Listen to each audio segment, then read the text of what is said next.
see. Make sure the sound's working. Hello, if you are just now tuning in or you are watching this back, similarly to how it is in the past, I'm going to do the good old-fashioned arm wave like this. So skip to whenever you see me doing this, and that'll be once we get into the sort of meat and potatoes of what we're going to be discussing. All right, I will give it a little bit of time.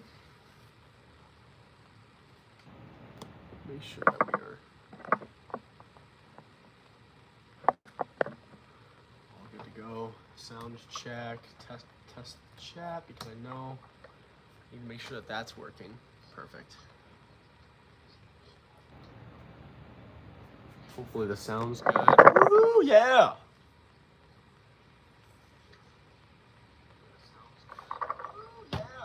Perfect. All right. Let's do this. Hello, everybody. I'm going to give it like 30 more seconds or so to make sure we have some people hop in here, and then we will fire this away.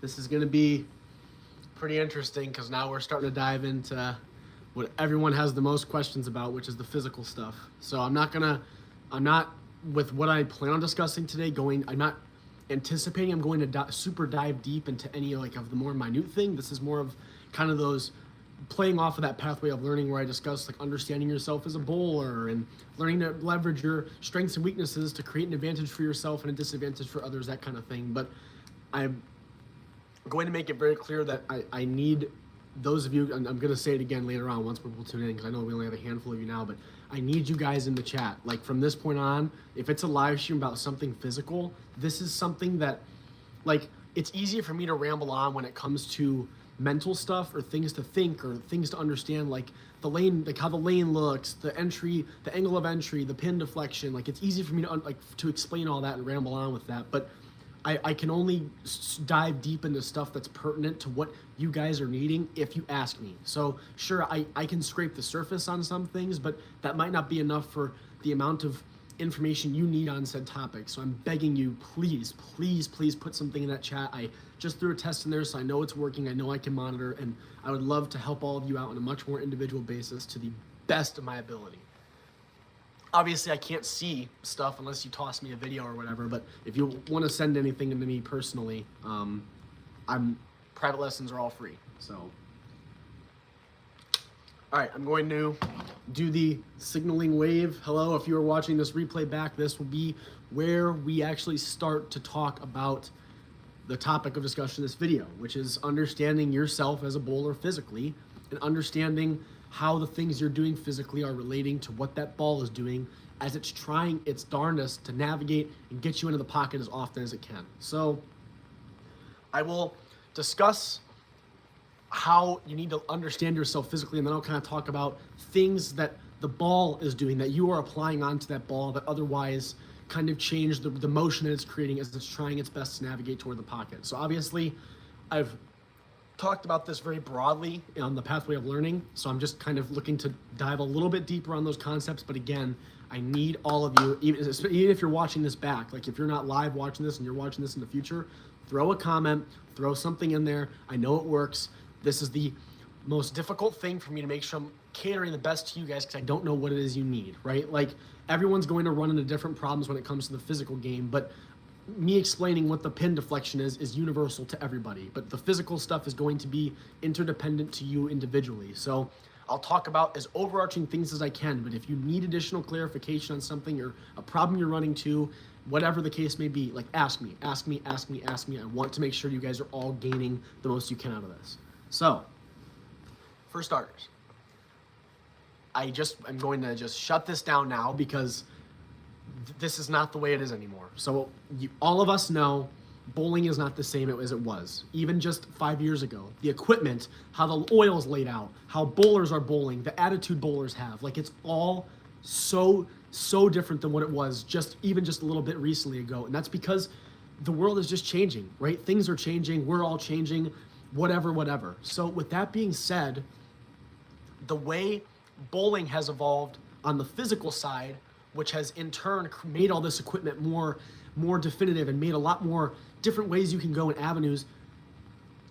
Bowling is not the same as it was just 5 years ago when it comes to the physical side. It's not. If you look at bowlers that bowled decades ago especially, they don't bowl the way we bowl now. The modern release is so much more. It is so favored for all that power and all that speed and all those revolutions. That's why this whole two-handed thing works now, and it wouldn't work back then because like it's just so different. It's just so different. The conditions that are laid out in front of you are so different that it allows for you to release the bowling ball just about any way you want. Now, obviously there are some things that are going to be optimal when it comes to leveraging your strengths and when it comes to keeping yourself as balanced as possible. However, you can give anybody, to include someone that ranges from 6 years old to 90, a bowling ball, and they can all strike. And that is the beauty of this sport. However, what I need to instill in all of you is, sure, there is no one way to bowl.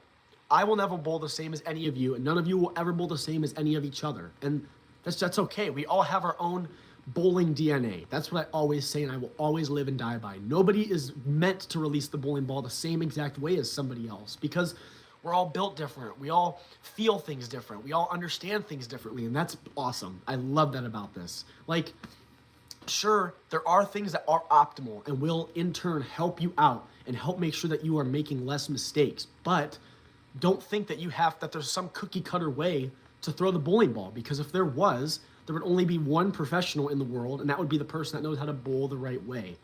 The ball doesn't care how you look when you throw it. The ball only cares what happens and how you release it. That's the bottom line. How you choose to walk up and get the ball to there and how you choose to release it is totally up to you. But if you can prove consistency and prove accuracy to that lane surface, it will reward you with a good score. So obviously we all know that with the equipment and stuff now, it's so susceptible to friction, and they have to make the equipment that way because there's so much more oil than there used to be. So what that means is you're way less limited in how much power you can put on, because back then with those like really old reactive balls, to put it simply, if you took EJ Tackett or any of the professionals now and had them try to throw those balls, they couldn't even get that stuff to hook because it's just not enough. There's not enough to it. So power, many argue against it, but power for certain is what is in the modern current day sports. If you can create more speed, more revolutions, more is better. However, creating more by doing less is what is also continuing to prove superior, right? Let's just think before I even go into anything more. In a perfect world, since we know how thin that lane is, but how long it is, we know we don't have to give it a whole lot when it comes to how steep that angle of rotation is, because it doesn't have to move that much, right? We know it can only hook 18 inches, of which most of you are not hooking that. Most of you are only hooking at 10, which is this big.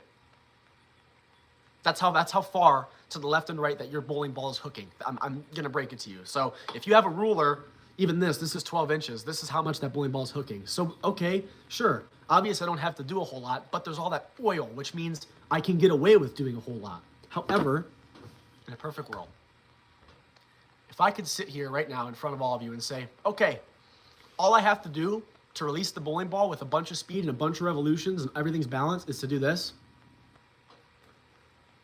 none of you would believe me, obviously, because that's not the way it is. But think about how much easier it would be to have more consistency if there's less moving parts, right? For every moving part that's added physically is another area that something can go wrong.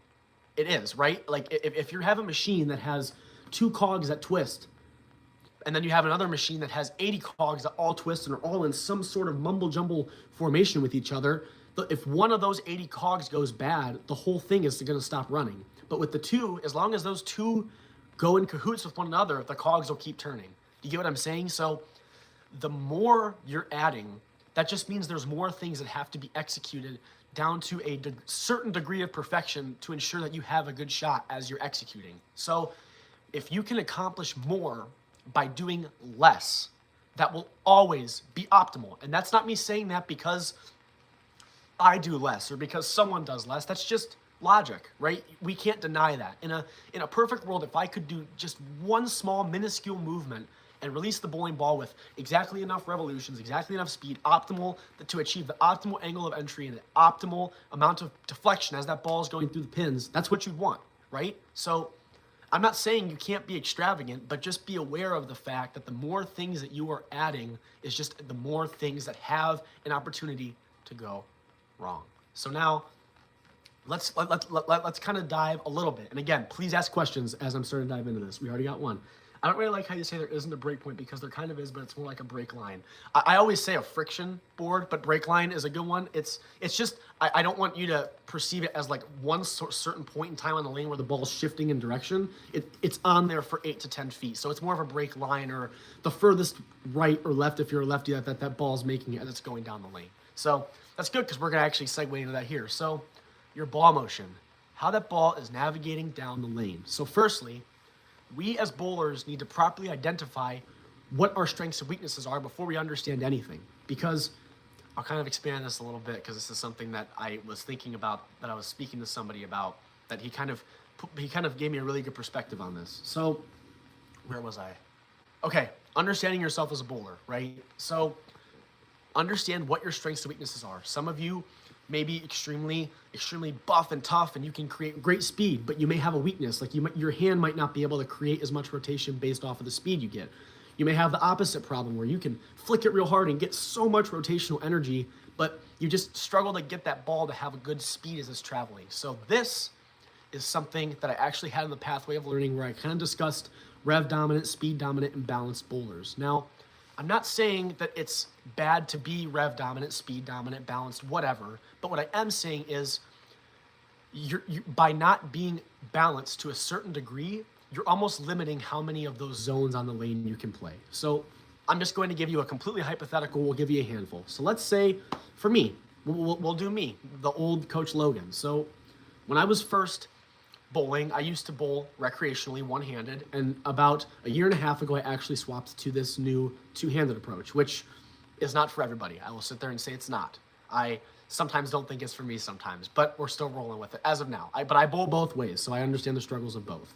So when I first transitioned, I was really, because I got rid of that ball, and before I was throwing, I like to call it 1.5 handed, where you don't have your thumb in, but you throw with one hand. So I was already phenomenal at leveraging the ball, but I'm scrawny. I'm a thin guy, and I always struggle to find ways to draw out more power without just relying on straining my arms to create that kind of power, right? So that was a problem I very, very frequently ran into. Was I created great rotational energy, but my speed just wasn't very well matched up with that. So I was limited, because I had to play super deep on the lane and have it glide through the center where all that oil is, because if I didn't, that rotational energy would overpower my speed, and the ball would have way too much time to use its energy too quick, thus hooking too much. So back then, I was very limited. So that was like, okay, clearly I have to learn ways to get more speed. So I did drills to draw more speed from my legs, draw more speed from twisting my shoulder, draw more speed from wherever. And now I'm at a much more balanced state than I was. And you can have the other problem where you're creating a ton of speed, but your hand can't quite rotate as much. So you can either slow down your speed to accommodate for that, or you know, okay, I have to do drills that can train my hand to create more rotation, so that ball is spinning at a rate fast enough in cahoots with my speed to still read the lane the correct way. I think my ball crosses the boards toward the gutter, then crosses the boards back toward the head pin. Total boards seem like it could be more than you talk about. Hang on, let me make sure I'm reading this right. I think my ball crosses boards toward the gutter, then crosses boards back toward the head pin. Total boards seem like it could be more than you talk about. That is in theory. I think I get what you're saying. Like the angle of which it's launched, the launch angle, which I will get into later on, Mark. So I'll be able to kind of explain that further to you. I haven't got to that part yet. The launch angle is originally projected at the gutter, and then it's then hooking into it, which in turn would mean that the amount it's moving would be variated from what it is if you're looking at it from front to back. I'm guessing that's what you're saying. And you are correct there, but we don't want to look at it left and right, because we know there's only 40 inches left and right that we have to care about. So I'm not disagreeing with you. It definitely, in theory, is moving more than that. But the bottom line is we care how much it's moving from front to back to us. So it's a weird kind of, I get what you're saying, and I'm not disagreeing with you. I totally agree with you. But it's a weird kind of like measurement, because then it's like you're taking the whole picture and you're like canting it to the side, which is like a weird kind of thing. But I get what you're saying. I don't disagree with you, but it's still not moving nearly as much as you'd expect. I mean, I would say if you're looking at it with how you're looking at it, it's probably moving maximum still probably like you're still probably moving no more than 18. I mean, it's so difficult to get it to hit that close to the edge and then still get in with the amount of angle of entry to strike with where you're going to bound to hit on the head pin if you get that far out. So I would say add like 2 inches to what you're perceiving probably with your theory, but it's still not super variated from what it was. How do I know if my timing is good or bad? Great question. So this is a question I get asked a lot. So timing. Optimal timing is kind of something I've had a lot of like really good debates with other coaches about, because it's kind of up for debate right now currently. So most of the professionals, and again, this is just me scraping the surface, most of the professionals, and by the way, you can tell I was not anticipating I would stand up, so ignore the pajamas, all right? This part's professional, all right? Roll with me here. So if you take a video of you bowling to the side, so like pretend this is my lane, and this is me walking up. If your like last step you take is, I'm going right-handed, right? Your head should be in line with the base of that at the point your wrist starts to go down. And the timing is also dependent on if you're a slider or if you're a planter. If you slide your foot, you still have more energy going forward, obviously, because you're sliding. But if you're a planter, you're halting all that energy. So your timing is going to be variated. If you're a slider, it's way easier to get it where your face is in line with your foot to then get down, because that's what helps you create more leverage. If you're a planter, you tend to be kind of early, because since you're stopping all your momentum, your body is still going forward, but your legs aren't, versus if you're sliding, your whole body is still going forward. So if you're a slider, right here, boom, that's the optimal timing. And if you're a planter, which most two-handers you'll find are planters, see, it's a little bit ahead of it. But good question. So take a video from the side and you'll be able to kind of diagnose that a little bit easier. So, ball motion, correct. So the ball does not care what you're doing physically to create whatever it is. The ball only cares what it has been created with. So the big one, obviously, now that you've understood what your problems are, okay, I'm rev dominant, so I'm going to struggle playing the right side of the lane. Okay, I'm speed dominant, so I'm going to struggle playing the left side of the lane. Or, okay, I'm balanced, that's great. So that plays a key factor, because a way that you can balance yourself out without explicitly working on creating more speed or explicitly working on creating more rotation is these more minor ones that dictate how much length it has, how much longevity, how aggressive or how docile the reaction seems, and all that kind of stuff. So the first thing that I think you need to always diagnose for yourself is see what the angle of rotation is out of your hand, not the angle of entry. So the angle of entry is me referring to the angle of which that ball is entering into the pocket. The angle of rotation is the angle that bowling ball is released off of your hand as it's going down the lane. So if I'm bowling straight at the camera, if this is where I'm throwing right at the camera, but it's 90 degrees like this is a 90-degree angle of rotation. But the angle of entry to the pocket could be like this, like 3 degrees. So they're variated. But if you have a very aggressive angle of rotation, like it's 90 degrees to the left, which none of you are doing that, by the way, but let's just say, so you can make sense of it, let's say it's 90 degrees. Firstly, not good, optimally wise, because the lane is not as wide, right? We know it's very thin. You don't have to do all that to get it. But think of the car analogy that I spoke about in the Pathway of Learning, which if you're not familiar with the car analogy, think of there's a road, the amount of ice on the road is how much oil there is. So like the center of the road has more ice, outside of the road has less ice, right? The angle of rotation that car is doing is how much you're turning the wheel to the side. So 90 degrees would be me turning it 90 degrees to the side. 10 degrees would be me turning it a little bit, right? So that car, if I have it cranked all the way to the side, is gonna slide through that ice. It's gonna have so much difficulty turning, but the minute that ice cuts off, where the oil cuts off, those tires will see all that friction and they'll be able to turn a lot. But if I only turn the wheel a little bit, that's gonna make it have an easier time turning, but less aggressively. So optimally, those shallower or smaller angle of rotations are better because it's way more controllable and it's way less dependent on the back end of the lane. And if you watch how the oil breaks down, if you know how that splash zone is and how every time someone throws a ball, they're redepositing oil at a later date.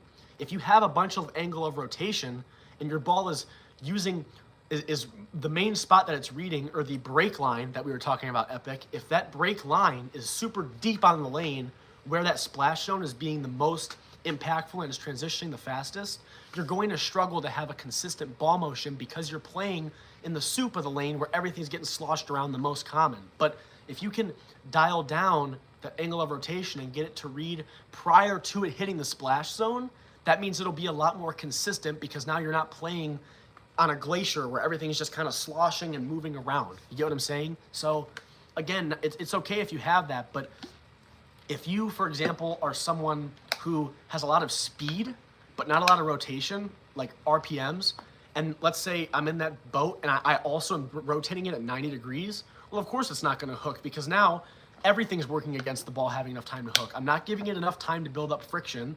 I'm not giving it a lot of rotational energy, and the car is this turn to the side, so of course it's not going to read. So that's something you should aim to work on to make sure that it's reading in the right part of the lane that isn't transitioning the fastest.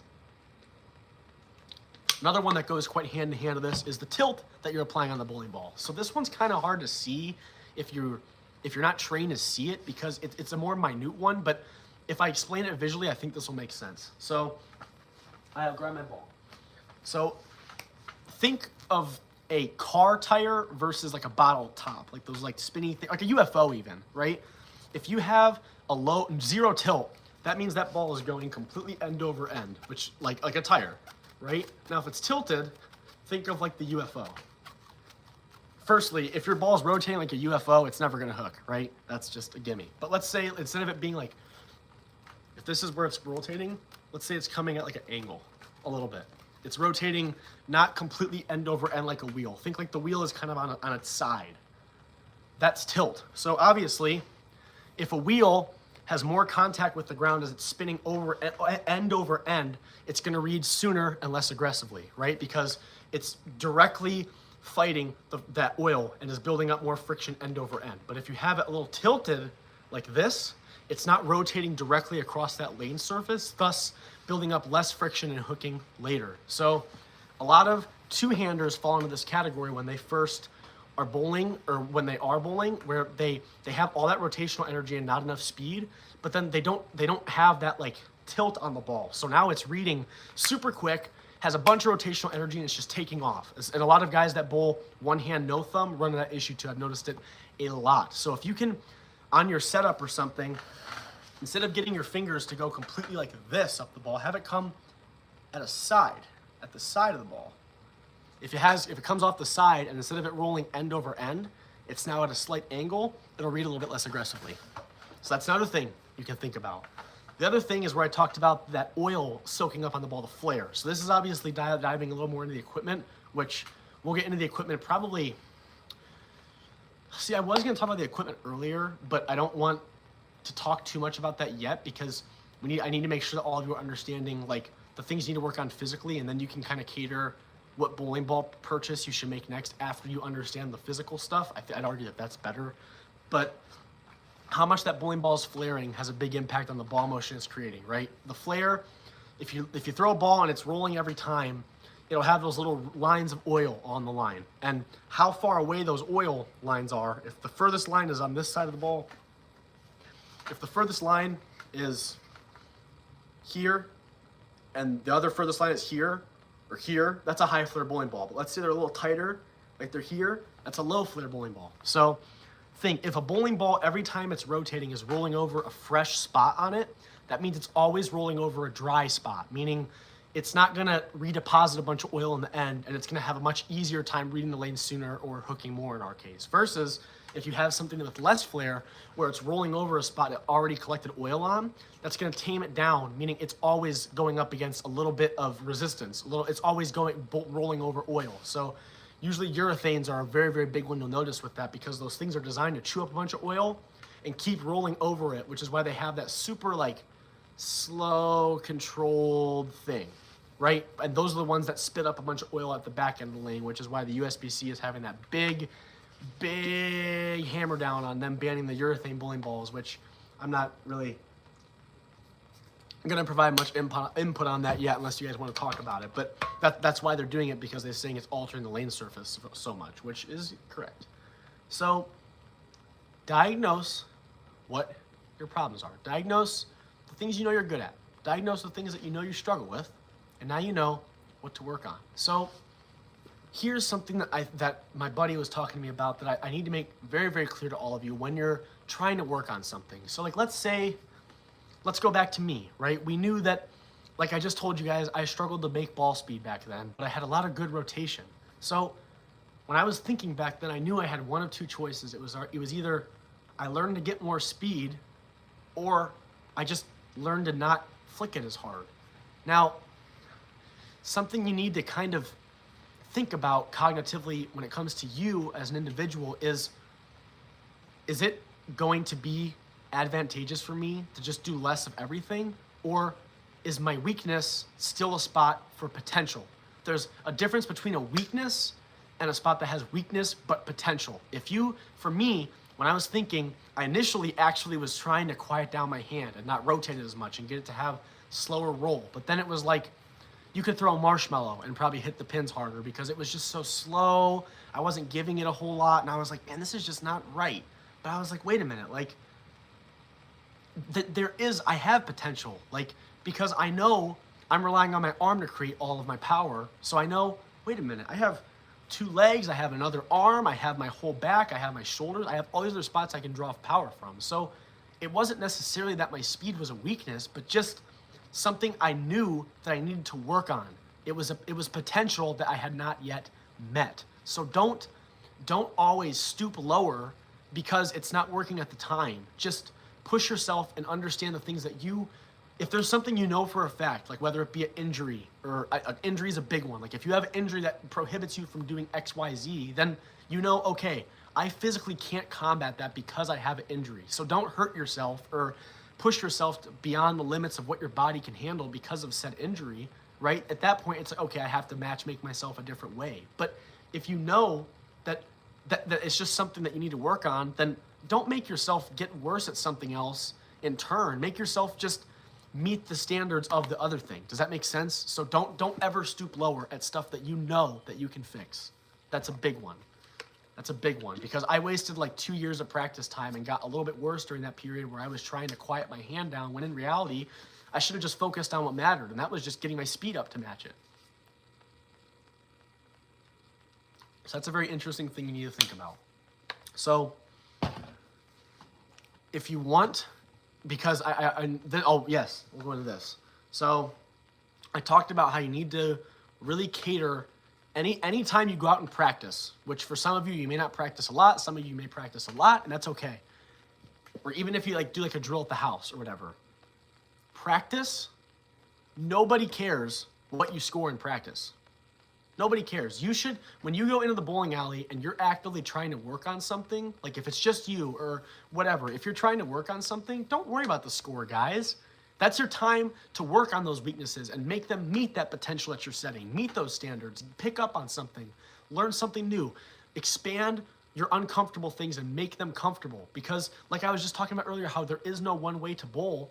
If you are limited because you only know one way, and you're bowling up against somebody that knows 8 different zones they can play, they can loft it, they can throw a backup ball, meaning they can throw like a lefty, they can throw one-handed, they can throw two-handed, they can throw a rev-dominant ball, they can throw a speed down. How are you going to put up against that if the one spot you know how to play gets messed up? Or what if he or she figures out a way to mess up your zone, and now they have an advantage and you have a disadvantage because you don't have that versatility to play around with stuff? So don't limit yourself, and use that practice time to create and expand those limits and learn new things and be able to feel comfortable doing the uncomfortable more often, as opposed to trying to figure it out during match play and then you score a 110 game and now you just got your butt whooped by some other person, and that's the worst feeling too. As a two-hander that throws at 18 miles an hour at the end of the lane, I'm technically speed dominant, and I've noticed it seems less aggressive the more forward roll I give it. Yes, the more forward roll, it's going to seem less aggressive because it's using up all that energy super duper quick. So for you, since you have a ton of speed, and I'm guessing you probably have pretty darn good revolutions too, you can probably give it a little bit less roll and give it a little bit more of that angle of rotation. Not a lot. You don't want to have like 90 degrees, but give it a little bit of something and see how much you can get that bowling ball to flare. And that's going to have that more aggressive action, because you don't want it to be like super aggressive, but you don't want it to be like not aggressive enough to where it's using up all its energy too quickly and it's just deflecting off everything, because that's not what we want either. So try to come up, or even like try to get your hand to like tilt it a little bit more as you're rotating, and see if it'll kind of make it through the fronts a little bit cleaner, but still have that roll before the splash zone. So I would say try focus on the tilt first, because that'll be easier for you, because I struggle with it as well. In your setup, just cant your arm, your hand outward, and it'll be easier to create that tilt, like way easier.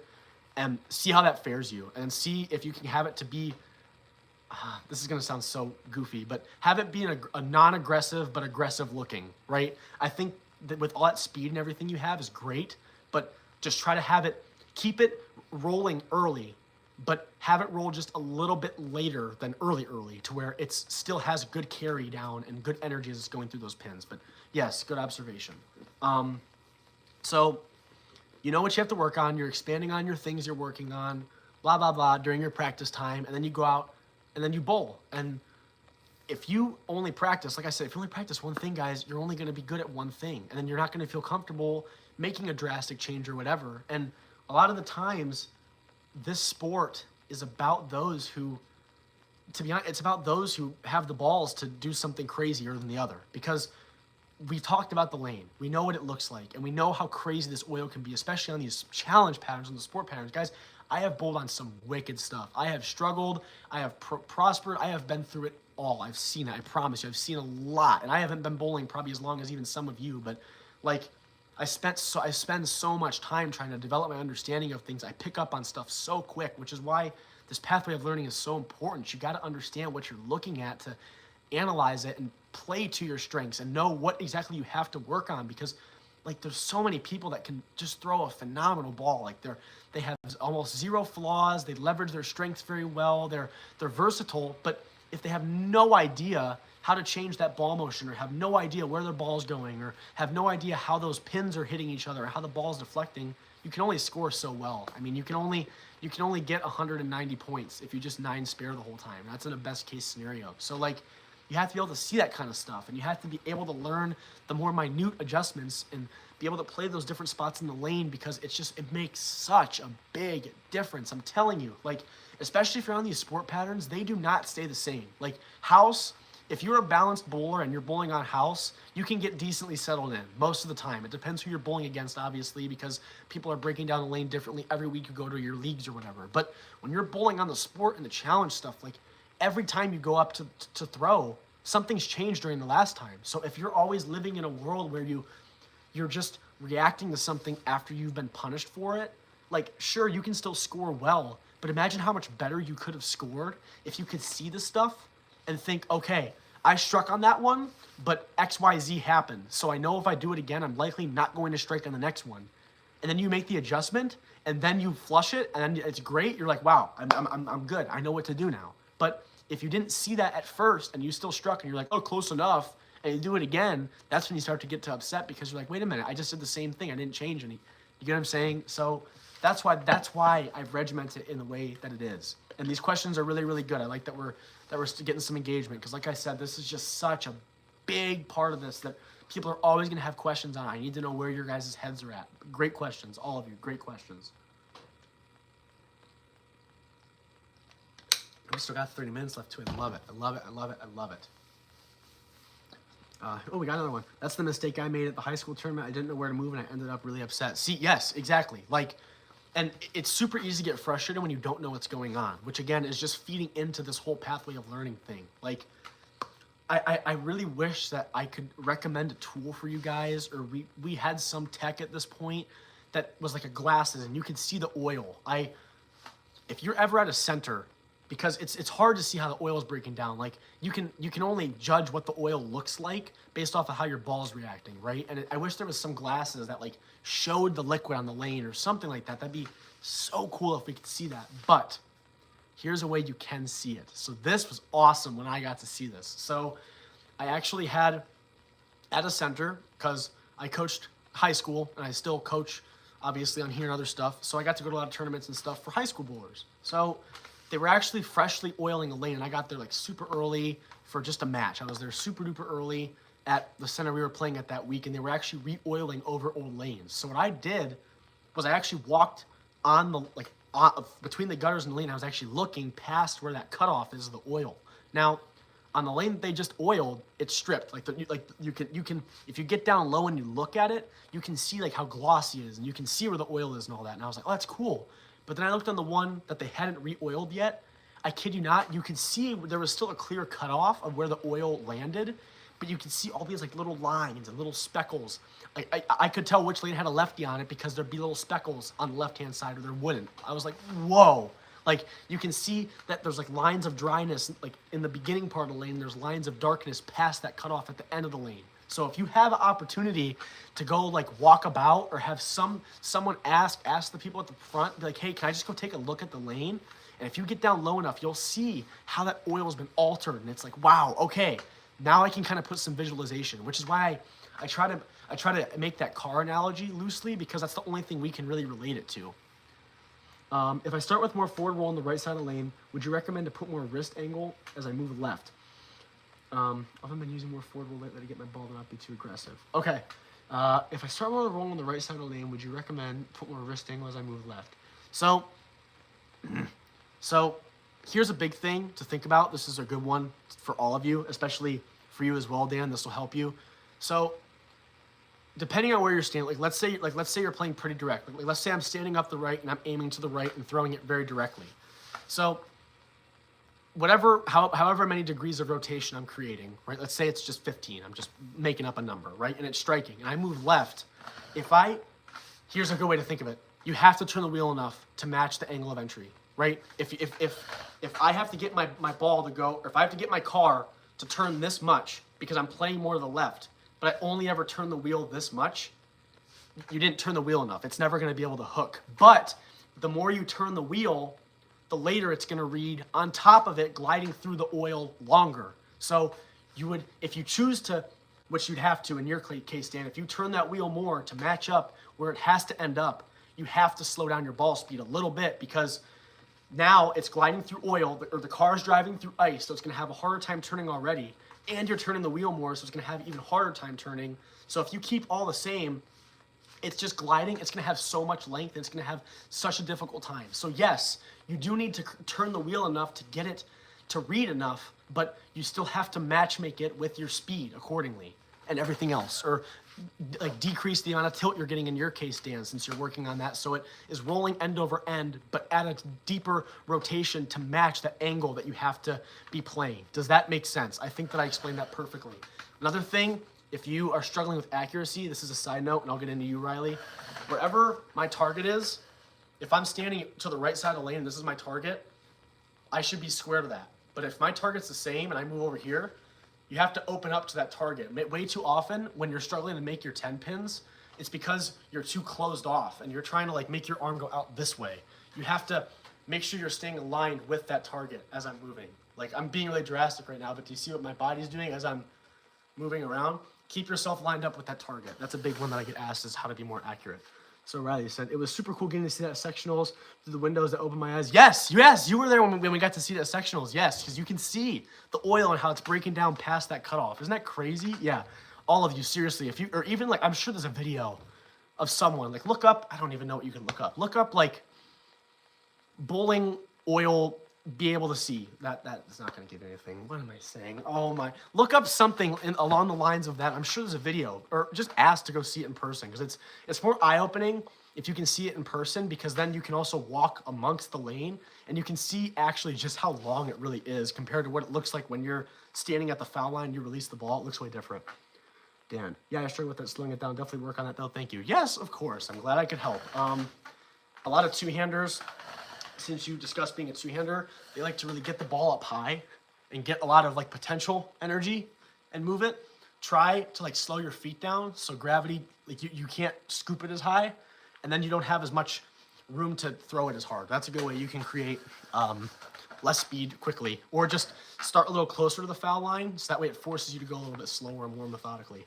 But good questions. Good questions. Wow, this is great. This is great. I'm still in love with that little water cooler, by the way, guys. This thing is like my best friend, seriously. I'm trying to be better at like drinking, and I'm just like slamming down water. It's great. Healthiest I've felt in forever, because I'm horrible at staying hydrated. I'm trying to think what else. seriously, guys, keep throwing questions in, because like I'm glad that we're getting this much engagement, because now I know what you guys need. I just need to make sure I'm getting you guys the answers to questions that you need answered. But no, that was a good one with like turning the wheel. Like you have to turn the wheel enough to get it to hook still. Like you can't, like I always harp on, you don't have to like get 90 degrees. It doesn't require you to turn the wheel this much to ever. You don't ever have to do that, but you still got to give it enough of a turn to still change enough direction, right? Even though it's not a lot, because we know it's only, this is how much you're hooking the ball, most of you, probably, right? You only have to turn the wheel enough to get from here to here, and over that 60 feet.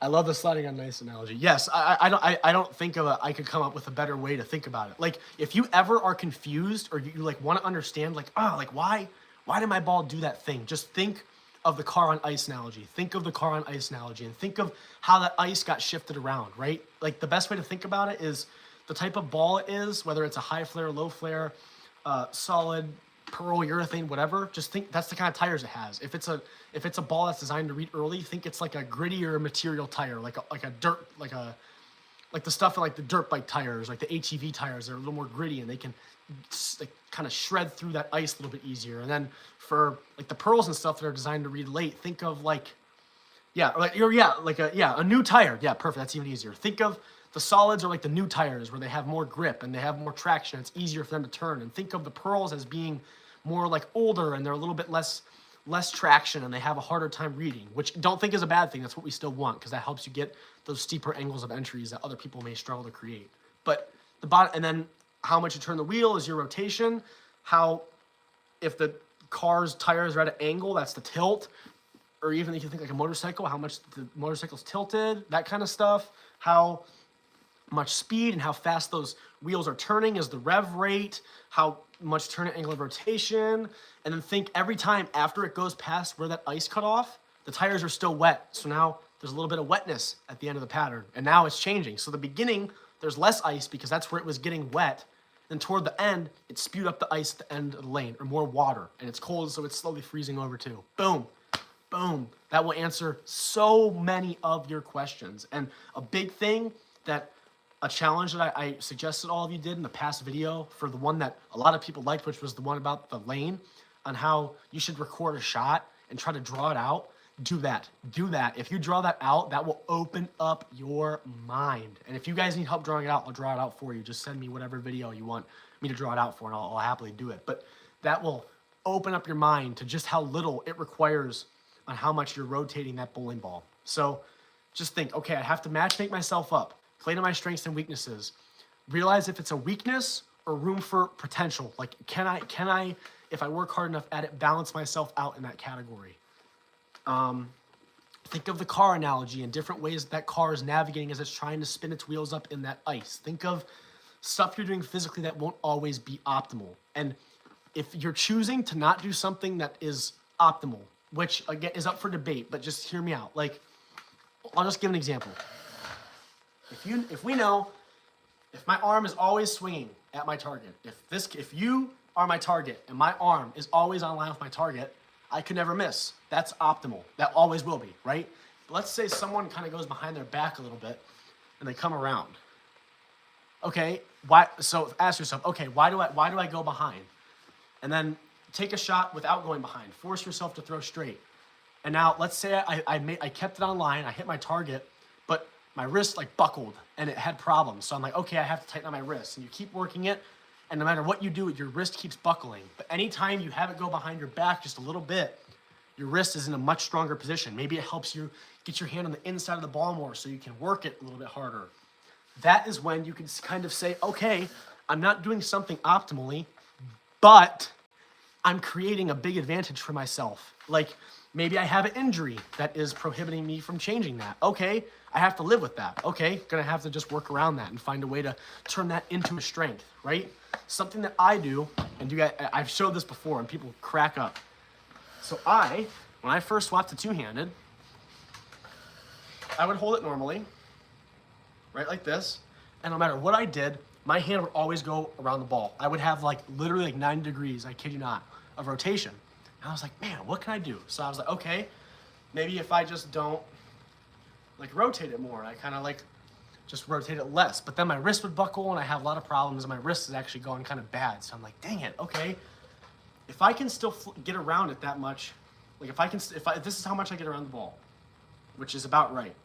If I can take my hand, instead of starting here and going here, if I can have it start here and go here, it's the same amount of rotation with my hand, but it's in a different spot. So this is where I set my hands up.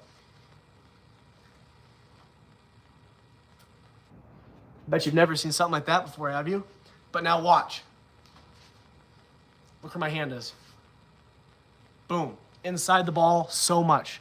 Boom. People were like, Logan, what the heck are you doing? That makes no sense. That is not optimal. A good guy you can look up if you want to see someone that throws like me is Tomas Kaiko. He does that same thing where he's like this. But again, I knew the whole time with what feels comfortable for me, without me risking an injury, I physically cannot do that. I cannot set up like this, like all other traditional two-handers and throw. I can't. So I was like, okay, what can I do to still have that feeling that feels great to me without getting my hand to go this around the ball and have it be less? So sure, I'm still rotating the same amount, but now instead of having 90 degrees of angle of rotation, I now have 15, 10. I can even change it. If I go a little bit less, I can have 20. If I go a little more, I can have 10. If I go all the way, I can have like 2 degrees, so I can shoot 10 pins. Yeah, so I turn something that is not optimal in the common eye into something that not only is optimal for me, but is modular. It's versatile. I can change my setup to change how much angle of rotation I'm creating. So anytime you make a decision like that, you have to see how many doors you're closing and how many doors you're opening. If me doing that behind the back when I was talking, if me doing that closes the be as accurate door, it closes the finish position door, it closes the balance door, but the only door I open up is I rotate the ball better. It's like, all right, I'm closing more doors than I'm opening. I'm taking away more strengths I already had and only gaining one opportunity for growth. Then it's like, okay, let's think of something else. Let's try something else. And then maybe instead of doing that behind the back thing, I just start with a different setup. Now it's just setup position is a door I shut, but now I opened up strong finish position, strong angle of rotation, strong balance, strong this. So now I've closed one door and opened up more for opportunity.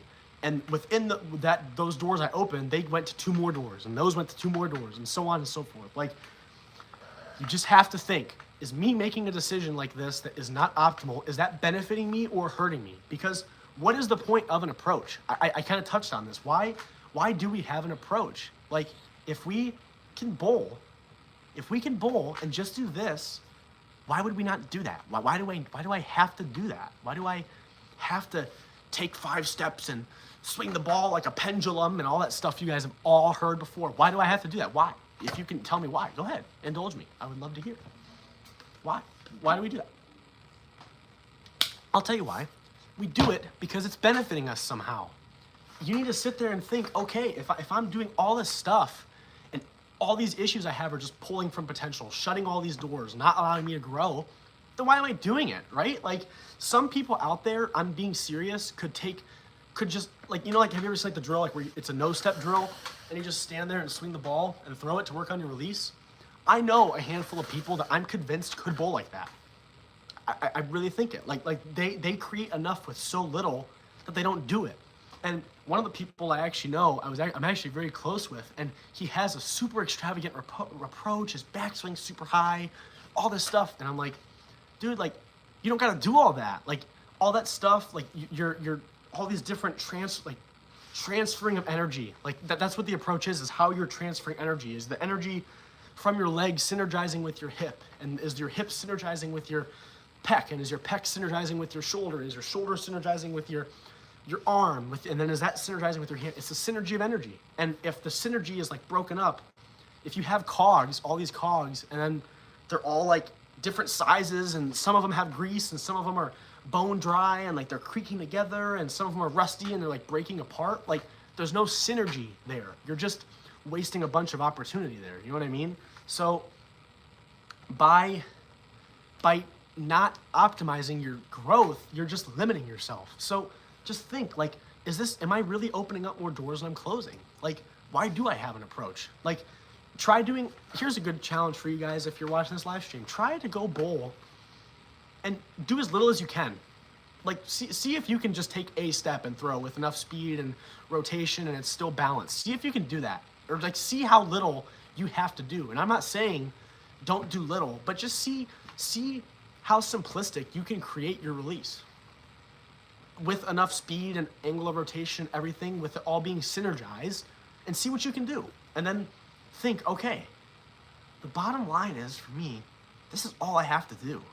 So why do I do the extra things I do? Why do I take more steps? Why do I have a higher backswing normally? Why do I have a different setup normally? Why do I do X, Y, Z normally when I don't need to? But if you can sit there and say, by me doing this, I'm optimizing my growth in more categories than I'm limiting my growth for, then good. Continue to do that very thing. A lot of it is just logic. Like, a lot of things are optimal. Let's just use some logic. Like when I say all the time, you don't have to have 90 degrees rotation because it's this wide. This is how much you're hooking the ball. So that's something that's optimal, right? I don't have to do too much.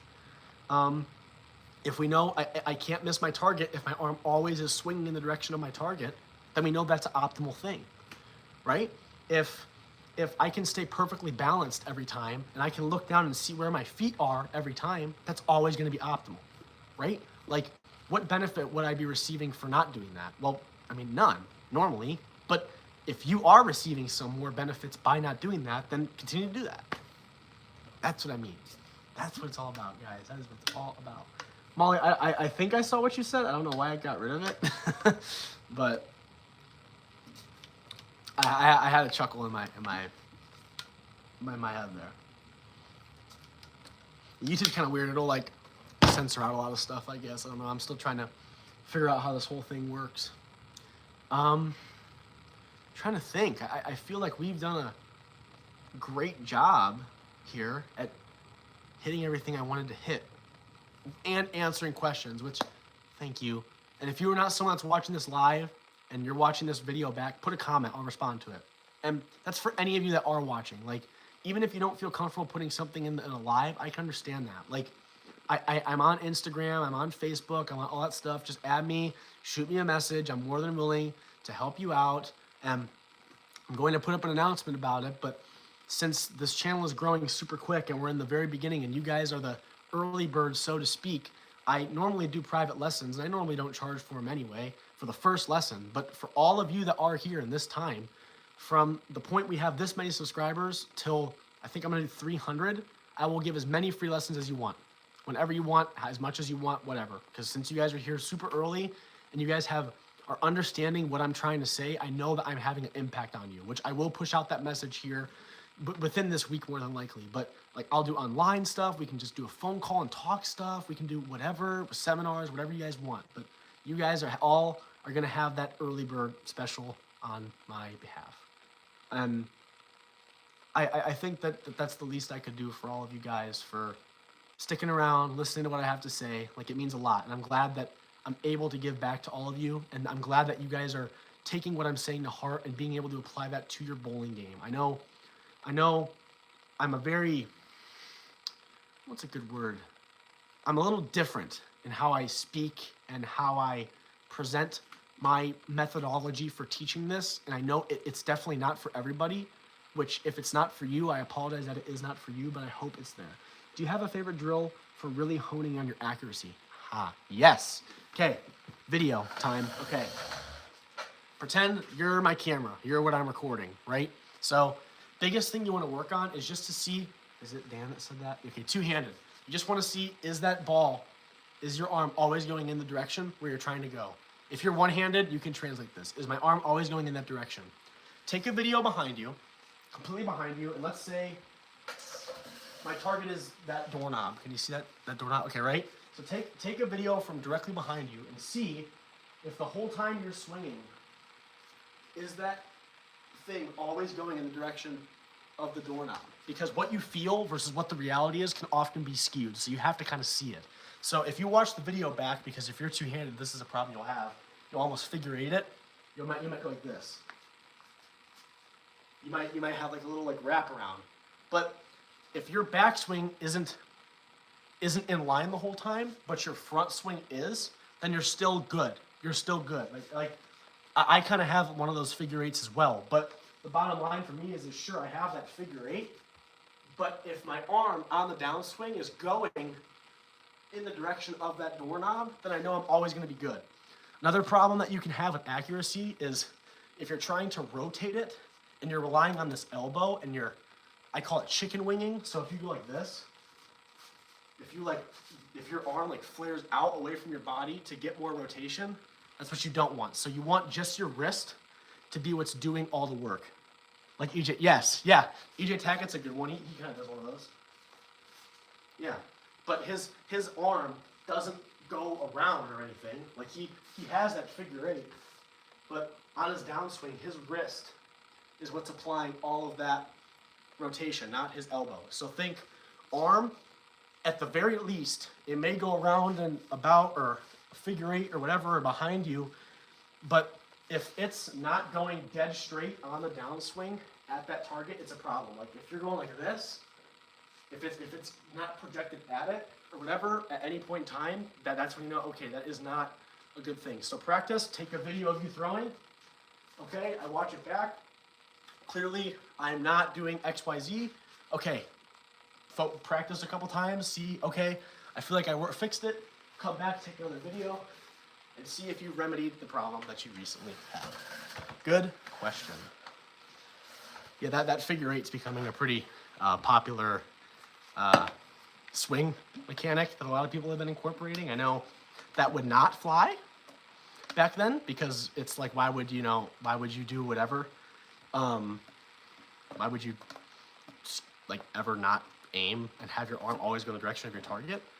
EJ's isn't as drastic as it was because he opens up so much, and I can tell you it's definitely something he worked on, because if you look at him when he was younger, he used to open up, but his arm would definitely have that big swing around. But now he opens up more to where it's not flaring out as much. Now he opens up way more, and now it's not flaring out as much. It is going in his direction that he's trying to hit his target. If that makes sense. I hope that provides some clarification. So it is 7:27 right now. Ask some questions while I wrap this up here, and then I'll answer it, but otherwise I'm just going to close this out. So again, if you are here watching now, you're hearing it from me first before I post it, which I'll probably just post it after this video, to be honest. I think I'm going to do 250. I think I'll do 250. I will do 250 subscribers. I will post that announcement now. If you are here and you have been around, I am very appreciative of that you have been here for the very beginning of this whole birth of the channel, if you will, or whatever. That I normally, whenever I give out private lessons one-on-one, normally, I've done this all my whole life, I give the very first lesson for free to make sure that you like how we are one-on-one, and then anything after that is whatever. I haven't figured out my rate for this season yet. But since all of you are here, and all of you are here in the very beginning of this, up until I hit 250 subscribers, every lesson you have is free. Free. I do 30 minutes. So we can talk, we can just have a call and discuss things. You can, if you want to be on a lane and call me, and you want to be live and I can watch you throw, we can do that. Whatever you want. But until we get to 250, it is free. It is the very, very least I can do, because I know all of you wouldn't be sticking around if you didn't at least enjoy the videos and the live streams. So the least I can do to give back to all of you for supporting me is support you back the best I can. So if you want to reach out, I think what I'm going to do here, guys, I think I'm going to put in my, I think I'm going to do this. I'm going to put a form, a Microsoft, a Google form or whatever, and you can put your name, what you're interested in, how I can reach out to you, and I can shoot you a message on something, and you could just tell me what times work for you. If you're a different time zone, that's fine. We can convert that, and I'll just say, hey, okay, we'll work on this. I'll have some form or something in my description. In the announcement, I'll put where you can contact me or whatever the case may be. It might not be exactly what I'm saying, but there will be something in that post in my community or whatever it's called that will say, here's how you can reach out. And then from there, just reach out however you want, and then we can just go from there. So that is the very, very least I can do for all of you. So it is just about 7:30, so I will get working on that so I can make sure you guys all have access to that as quick as possible.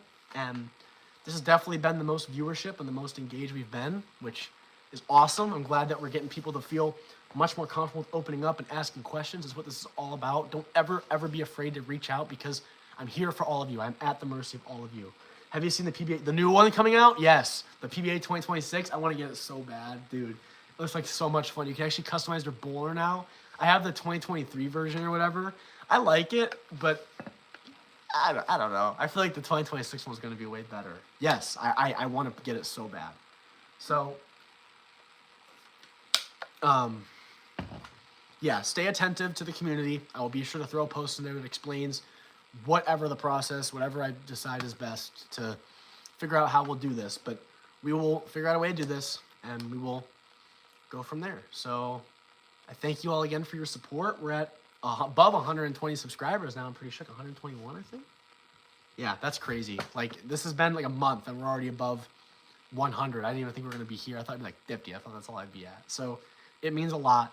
I'm very, very appreciative for all of you, and I hope that all of you have been able to pick up on a lot of this stuff and are continuing to learn and continue to feel more and more comfortable to reach out with me and questions you have, because especially with how I suspect this is going to look, given that this is the beginning of this channel, this will be the best time for you to reach out to me, because I have the most time to dedicate toward each of you. Once we start to poke up close to that 200 mark, I suspect there will be more people engaging, and it'll be more difficult for me to find as much time to spare for each and every single one of you individually. So take advantage of this most downtime I'm going to have. It's only, as it keeps growing, it's only going to become more and more limited, right? I'm just being flat honest. And I, obviously, as much as I love bowling and much as I would love for it to be my full-time job, it's not. So I'm already at the mercy of my own schedule and trying to figure everything out. So I'm being as open and honest as I can to all of you. But again, just keep doing it. I'm an older bowler, and I've been working on raising my average for the last 3 years. I had some lessons. It got better, it got worse. It's a better bowler. Oh, it retracted it. Oh, I was reading it. No, why did it retract it? Oh, can I, like, make that come back? Oh, how do I? Let me see.